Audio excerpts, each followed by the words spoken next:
আরে মামনি না, আমি কি তোমার কাছে টাকা চাইছি? তুমি এটা দিয়ে পেট ভরে ভাত খাও, আমি তোমার সাথে গল্প করবো পরে। ঠিক আছে, খাও। তাড়াতাড়ি করে ভাতগুলো খেয়ে বাসা যেতে হবে, না হলে মা আবার মারবে।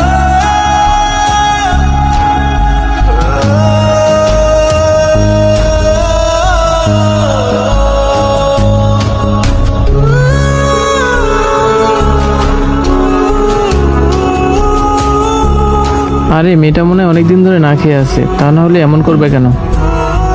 মামনি সমস্যা নেই, আস্তে খাও, গলায় বাজবে। তোমার আর কিছু লাগলে আমাকে বলো, আমি তোমাকে দিতেছি। আজকে তোমার মনে যা চায় তুমি আজকে সব খেতে পারো, তোমার জন্য আজকে সব ফ্রি। না না আঙ্কেল, আর কিছু লাগবে না। আপনি জামানা মুরগির মাংস দিয়ে ভাত খেতে দিয়েছেন, এটাই তো অনেক। আমি আল্লাহর কাছে দোয়া করি আল্লাহ যেন আপনাকে সুস্থ রাখে।